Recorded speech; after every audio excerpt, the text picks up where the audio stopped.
Traffic. Yan ang isa sa pinakamalaking problema sa Maynila lalo na kung ikaw ay commuter. Dito ngayon papasok ang mga riding app at isa sa pinakanauna at foundation ng mga riding app sa bansa ay ang Angkas.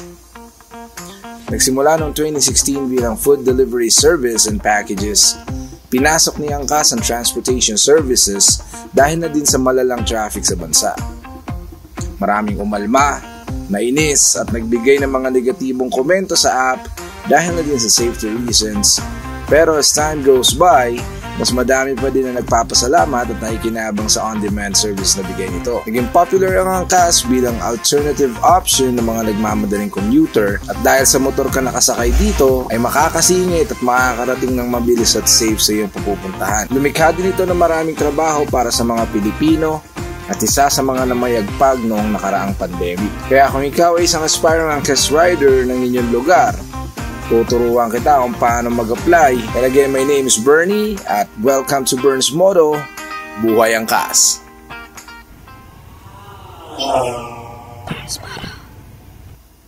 Alright, so sa pag-a-apply bilang isang Angkas rider, unang-una mong gagawin ay mag-download ng Angkas Rider mobile app sa iyong smartphone.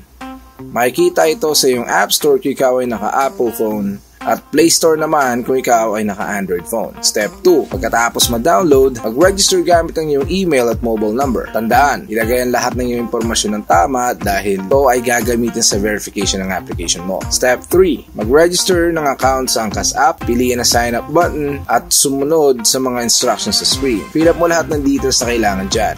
Step 4. Kumpirmahin ang iyong account sa pamamagitan ng pag-click sa link na email na isasend sa iyo ng Angkas. Verification ito na isasend sa email address mo. Step 5, pagkatapos ng verification ng account ay bumalik sa app at hanapin sa menu ang Be a Rider button.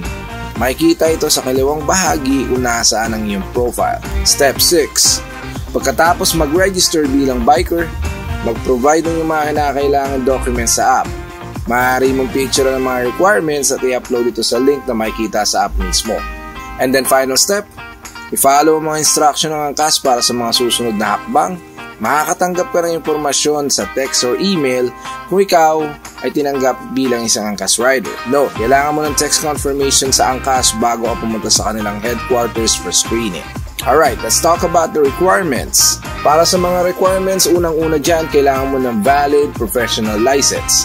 Bawal po ang non-pro. Kailangan din po valid at rehistrado ng ORCR, valid at original na NBI clearance. Kailangan mo rin ng COVID vaccination card. At kung hindi sa'yo nakapangalan ng motor, maaari ka mag-provide ng alinman sa apat na sasabihin ko. Pwedeng deed of sale, pwede ka mag-provide ng authorization letter at ID ng may-ari nito. Pwede ka rin mag-provide ng reposition sale or repo sale. At lastly, pwede ka mag-provide ng certification of sale. Kaya sa iyong requirements, siyempre ang iyong smartphone. At kung ikaw ay 51 years old to 58 years old na, kailangan ng medical certificate katunayan na ikaw ay fit to work as an Angkas driver. Alright, para sa mga tips, pag nakatanggap ka na ng text sa iyong schedule, galingan mo dahil ito na yung training at practical driving test nila para malaman kung makakapasa ka bilang isang Angkas rider. Mas mainam na paghandaan ito mentally at physically para less hassle ang experience mo at maipasa mo ito na isang take lang. You have to make sure din na kondisyon ang iyong motor. Gumagana ang mga busina, turning signals, headlights, and brake lights nito at make sure na ikaw ay rehistrado at make sure na ang motor ay rehistrado. Ang mga ito ay check ni Angkas once makapasa ka sa kanilang driving exam. Alright, punta naman tayo sa frequently asked questions. Ano ang mga motor na pwedeng i-rehistro kay Angkas?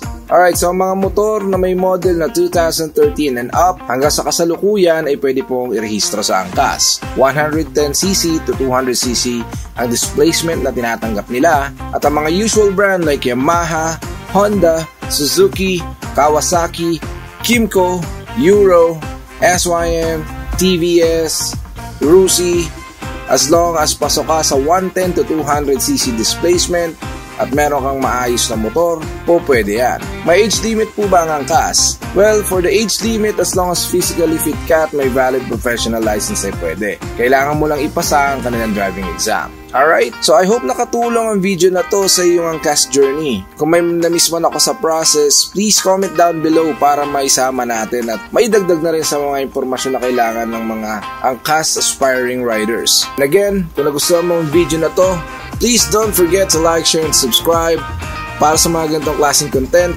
Good luck sa mga aspiring angkas rider. And again, my name is Bernie ng Burns Moto. Burns Moto out. Ciao.